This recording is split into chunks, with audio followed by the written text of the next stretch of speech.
think of something green with an elongated cranium, maybe one eye, not Mike Wazowski, maybe something with multiple eyes. Now think of thousands of them with a massive spaceship ready to invade.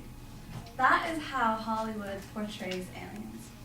So today I'll be explaining to you why aliens don't exist, but first I'd like to define some terms, give the opposing argument, which is why people think aliens do exist, and then tell you why that's essentially wrong on an astronomical scale.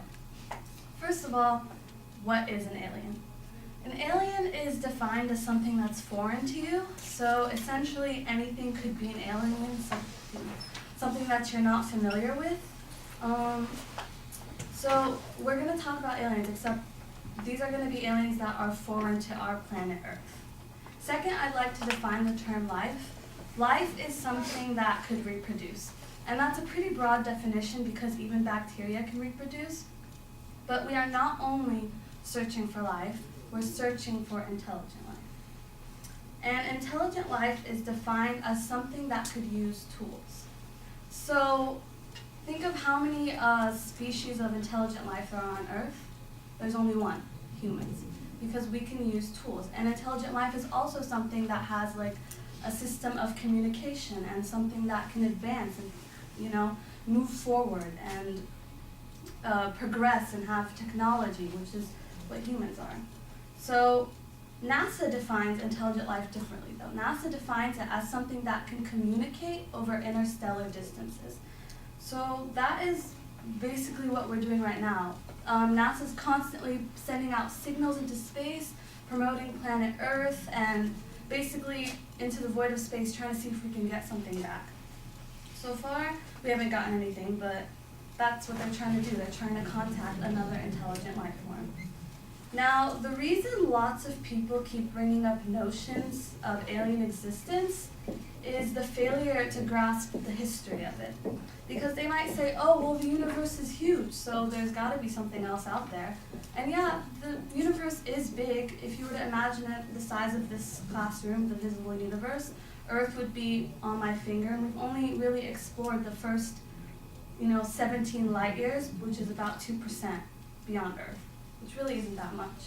But at the same time, it's pretty optimistic to state that there's aliens, since we've never, ever come into contact with anything. The signals we send out have never been returned. So with all those factors and the fact that we've seen life rise once, which is us, we could use that as a logical progression in the likelihood of extraterrestrial intelligent beings. So first of all, we are all made up of stardust. When the Big Bang happened, all the elements that were out there, they're in us now. So that's true. Carbon, oxygen, hydrogen are the most important element in the life, not only the life that we studied, but any life that we've ever known. And through observation of the cosmos, we know that hydrogen, oxygen, and carbon are the most common elements in the universe. Water is the most common macroatomic element, or molecular compound as well. So with these being the most important elements in life, aliens shouldn't be all that different from us if they were to exist. Because you need water to survive, you need food, you need heat, and you need a stable environment. So when you say that aliens exist, you're claiming that everything that we know on Earth exists, which is a pretty outlandish claim. And because aliens are going to be an intelligent life form, which is what we're searching for, they're going to have to be similar in appearance to us as well. You need hands to pick things up. You need fingers to do meticulous work. And the eyes, you're going to have 2 eyes because you need 2 eyes to measure distance. So people that say that aliens exist usually imagine the kind of, oh, well, the alien's going to be a whole different species as us. They're going to have 1 eye, they're going to have a giant head, they're going to be impervious to bullets. But that's not true. They're going to be the same as us if they were to exist. With that in mind, it gets more difficult to assume that intelligent life is beyond us, because there's something called the Drake equation.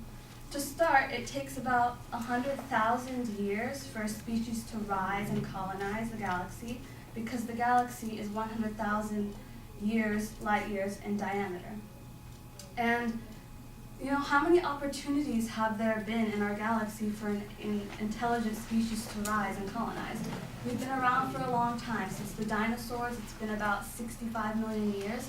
So there's been 650 chunks of 100,000 years that could have been spent for something to rise, some life to rise. And Earth is a pretty good spot for life to rise. We have water, we have an orbit around a star, which is the sun, and we have steady climates and heat. So for something, if there were aliens, for something to leave planet Earth, such a nice place to let us rise, it didn't really make sense.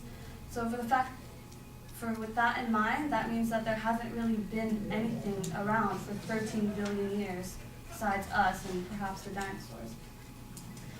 Even if we give the probability of alien existence a factor of 1, and that's being generous, it still doesn't work. The Drake equation is a series of estimates of factors that must be present for a long-lasting technological civilization to arise. You need a habitable zone, which means that you need a stable orbit around a heat source, such as a star. And in every 10 planetary systems, there's about 1 planet that has that, but at the same time, that planet has radiation, so life can't live there. That planet's orbit isn't that steady. It's constantly changing. It's too close to the star. It's too far from the star. Because as Earth, we're so properly placed. If we were 10 degrees closer to the sun, we would burn up and die. If we were 10 degrees further, we would freeze. So with aliens being similar to us and having the same needs as us, they're going to need a planet just like Earth, and that is 1 in 10 planetary systems. And there's a smaller fraction of that too. If you're looking for life, then perhaps, but intelligent life is going to as well need other resources. The point is that the chances keep getting smaller statistically to the point where it's ridiculous to even say that aliens are a probability. The SETI, which is the Search for Extraterrestrial Intelligent Life, they've wasted about 26 years funding and expertise, constantly scoping the skies for aliens and searching and sending out signals. And the Voyager 1, which we sent out, is about 17 light years away, hasn't found anything. And so the SETI should really focus more on pirating space travel and studying things that could actually benefit society.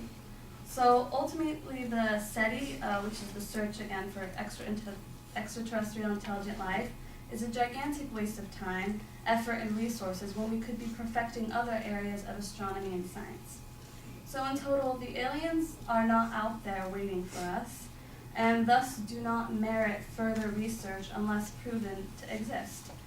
Speculation and optimism of aliens is welcome and allowed, everyone does it, but it's rather useless.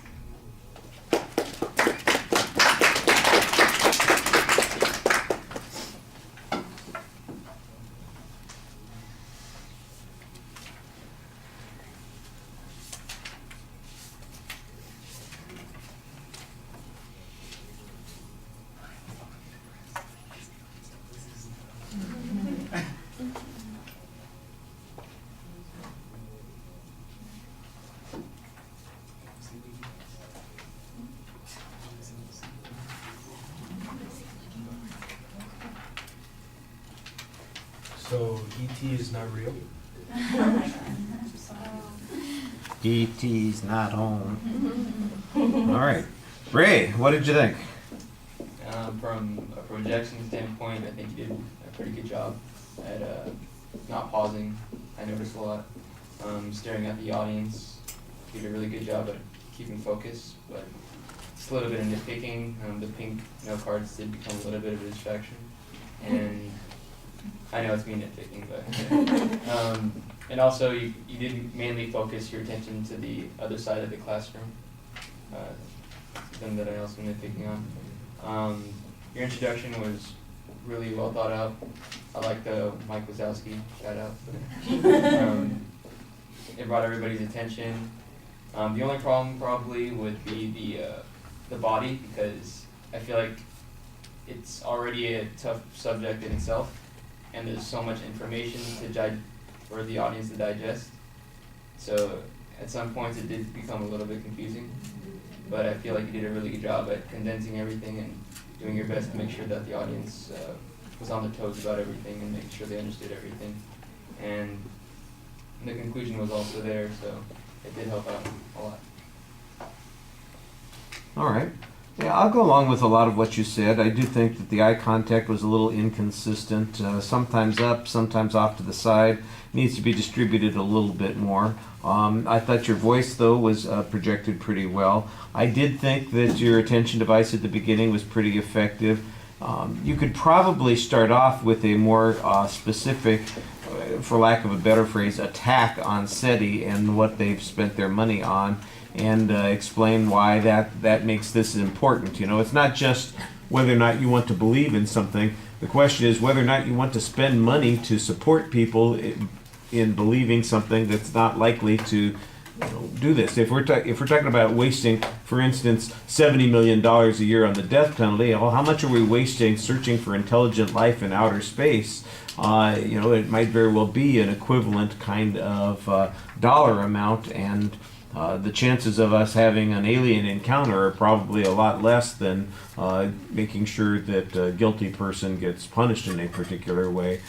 You could make that seem, I think, a little bit more significant, and it's not just something that's esoteric.